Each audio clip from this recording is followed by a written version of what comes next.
Saudi അരാംകോയിലേക്ക് വീണ്ടും ആക്രമണ ശ്രമം. റാസ് തന്നൂറ റിഫൈനറിയിലേക്കാണ് ഡ്രോൺ എത്തിയത്. അഫ്താബ് റഹ്മാൻ വിശദാംശങ്ങൾ നൽകും റിയാദിൽ നിന്ന്. അഫ്താബ്, വീണ്ടും അരാംകോ ലക്ഷ്യമാക്കി ടാർഗറ്റ് ചെയ്തൊരു ആക്രമണം ഉണ്ടാകുന്നു. അത് ഇന്റർസെപ്റ്റ് ചെയ്യാണോ ചെയ്തത്? ഇതിപ്പോൾ പർപ്പസ്ഫുള്ളി ഈ അരാംകോ ലക്ഷ്യം വെച്ചുള്ളൊരു ആക്രമണമായി കരുതണമോ അതോ വഴിതെറ്റി വന്നതായിരിക്കുമോ? എന്താണ് സംഭവിച്ചത്?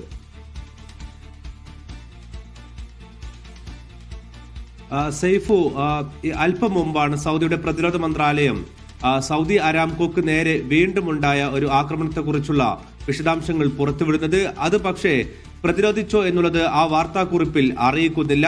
സാധാരണ രീതിയിൽ അവരെ പ്രതിരോധിച്ചു കഴിഞ്ഞാൽ അത് അക്കാര്യം പ്രത്യേകമായി സൂചിപ്പിക്കാറുണ്ട്. ഇപ്പോൾ അല്പം മുമ്പ് വന്ന വാർത്തയിൽ അക്കാര്യം സൂചിപ്പിക്കുന്നില്ല. ഇനി ഒരു പക്ഷേ പ്രതിരോധിച്ചോ എന്നുള്ള വിവരങ്ങൾ അല്പസമയത്തിന് ശേഷം പുറത്തുവിടുമോ എന്നുള്ളതും നിലവിൽ വ്യക്തമല്ല. എന്തായിരുന്നാലും റാസ് തനൂറയിലേക്ക് ഇത് രണ്ടാം തവണയാണ് ഇപ്പോൾ ആക്രമണ ശ്രമം ഉണ്ടാകുന്നത്. റാസ് തനൂറ നമ്മൾ നേരത്തെ സൂചിപ്പിച്ചിരുന്നതാണ്. സൗദി അരാംകോയുടെ ഏറ്റവും പ്രധാനപ്പെട്ട, ലോകത്തിലെ തന്നെ ഏറ്റവും വലിയ ടെർമിനലുകൾ സ്ഥിതി ചെയ്യുന്ന മേഖലയാണ്.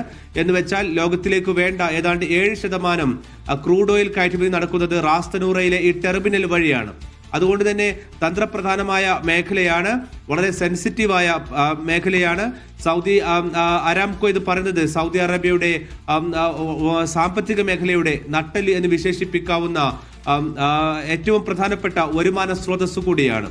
ഇവിടേക്കാണ് ഇപ്പോൾ വീണ്ടും ആക്രമണം നടന്നു എന്ന് പറയുന്നത്. പക്ഷേ ഏതെങ്കിലും തരത്തിലുള്ള നാശനഷ്ടം ഉണ്ടായിട്ടില്ല എന്നുള്ളത് കൃത്യമായി ആ വാർത്താക്കുറിപ്പിൽ പറയുന്നുണ്ട്. ഊർജ്ജ മന്ത്രാലയവും ഇക്കാര്യം തന്നെ സ്ഥിരീകരിക്കുന്നുണ്ട്. അവിടെ നിന്നുള്ള സപ്ലൈ എന്ന് വെച്ചാൽ ക്രൂഡ് ഓയിലിന്റെ വിതരണത്തെയോ മറ്റോ ഒന്നും ഈ നിലവിലുണ്ടായ ഡ്രോൺ ആക്രമണ ശ്രമം ബാധിച്ചിട്ടില്ല എന്നുള്ളതാണ് പറയുന്നത്. ഇതോടൊപ്പം തന്നെ ഇന്ന് പുലർച്ചെ വരെയുള്ള സമയത്ത്, രാത്രി മുതൽ പുലർച്ചെ വരെ ഉള്ള ഒരു സമയത്തിനകത്ത് ഏതാണ്ട് 10 ഡ്രോണുകളും 2 ക്രൂയിസ് മിസൈലുകളും അടക്കം ഇങ്ങോട്ട് എത്തിയിട്ടുണ്ട്. അതിൽ 2 ക്രൂയിസ് മിസൈലുകൾ ലക്ഷ്യം വെച്ചത് സൗദിയിലെ അൽഖർച്ചിലുള്ള, റിയാദിനടുത്തു നിന്നും 90 കിലോമീറ്റർ അകലെയുള്ള അൽഖർച്ചിലുള്ള പ്രിൻസ് സൽമാൻ വ്യോമത്താവളത്തെയാണ്. ഇവിടെയാണ് സാധാരണ US സൈനികർ സൗദി അറേബ്യയെ സൈനികമായി സഹായിക്കുന്ന ഇടമായിട്ടുള്ളത്. ഇവിടേക്ക് ലക്ഷ്യം വെച്ചുകൊണ്ടാണ് ക്രൂയിസ് മിസൈലുകൾ 2 എത്തിയത്. ഇത് ആകാശത്ത് വെച്ച് തന്നെ തകർത്തു എന്ന് പ്രതിരോധ മന്ത്രാലയം പറയുന്നുണ്ട്. മറ്റൊരു വിഷയം, 9 ഡ്രോണുകൾ കൂടി ഇന്ന് പുലർച്ചെ സൗദിയിലേക്ക് എത്തിയിട്ടുണ്ട്. ആ ഡ്രോണുകൾ സൗദിയുടെ വ്യോമ മേഖലയിലേക്ക് പ്രവേശിച്ച ഉടനെ തന്നെ തകർത്തിട്ടുണ്ട് എന്നും പറയുന്നുണ്ട്. ഇത് പക്ഷേ നമ്മൾ സാധാരണ ഖത്തറിലോ ഒപ്പം തന്നെ ബഹ്റൈനിലോ ഒക്കെ ഉള്ളതുപോലെ പൊതുജനങ്ങൾ സാധാരണ രീതിയിൽ വളരെ അപൂർവമായി മാത്രമേ ഇവ തകർക്കുന്ന ദൃശ്യങ്ങൾ കാണാൻ ഇടയുള്ളൂ. അതിന് പ്രധാനപ്പെട്ട കാരണം സൗദി എന്ന് പറയുന്നത് ഏതാണ്ട് ഇറാനെ പോലെ തന്നെ വലിയ ഭൂപ്രദേശമുള്ള സ്ഥലമാണ്. മിക്ക പ്രതിരോധ സംവിധാനങ്ങളും ഉള്ളത് ഒഴിഞ്ഞ പ്രദേശങ്ങളിലാണ്. അതുകൊണ്ട് തന്നെ മരുഭൂമി മേഖലയിൽ വെച്ചാണ് ഭൂരിഭാഗം ഡിഫൻസ് ഇന്റർസെപ്ഷൻ എന്ന് വെച്ചാൽ ഈ പ്രതിരോധം നടക്കുന്നത് ഭൂരിഭാഗവും ആളൊഴിഞ്ഞ പ്രദേശത്താണ്. അതുകൊണ്ട് ഇത് തകർന്നു വീഴുക ഭൂരിഭാഗവും ആളൊഴിഞ്ഞ സ്ഥലത്താണ്.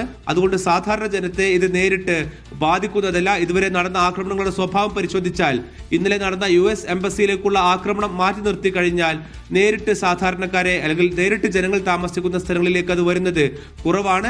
ഇതിനു മുമ്പ് അത്തരമൊരു ആക്രമണം നടന്നത് റാസ് തനൂറയിലെ, എന്ന് വെച്ചാൽ ഇന്നിപ്പോൾ ആക്രമണം നടന്ന റാസ് തനൂറയിലേക്ക് തന്നെയാണ് മുമ്പൊരു ആക്രമണം നടന്നത്. അന്നും പക്ഷേ ആർക്കും പരിക്കേറ്റിട്ടില്ല. ഏതായിരുന്നാലും സൗദി അറേബ്യയെ ലക്ഷ്യം വെച്ചുകൊണ്ട് വീണ്ടും തുടരെ ആക്രമണങ്ങൾ നടക്കുന്നു. സൗദിയുടെ പ്രതിരോധ മന്ത്രാലയ വക്താവ് പറയുന്നത് ഇതിന് തിരിച്ചടി ഉണ്ടാകും എന്നുള്ളതാണ്. അത് ഏത് രൂപത്തിൽ, ഏത് തരത്തിൽ എന്നുള്ളത് അദ്ദേഹം വ്യക്തമാക്കുന്നില്ല.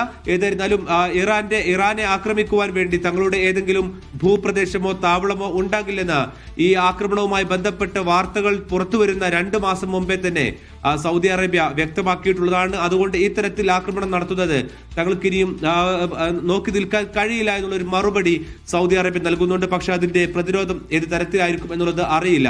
കാരണം സൗദി അറേബ്യയെ സംബന്ധിച്ചിടത്തോളം ഒരു യുദ്ധത്തിലേക്ക് നേരിട്ട് ഇറങ്ങുക ഇപ്പോഴത്തെ ഒരു ഘട്ടത്തിൽ അതൊരിക്കലും നമുക്ക് പ്രതീക്ഷിക്കാൻ കഴിയില്ല. പ്രത്യേകിച്ചും വൻതോതിൽ നിക്ഷേപ പദ്ധതികൾ ലക്ഷ്യം വെച്ചുകൊണ്ടുള്ള വിവിധ പ്രൊജക്ടുകൾ സൗദി അറേബ്യയിൽ നടക്കുന്നുണ്ട്.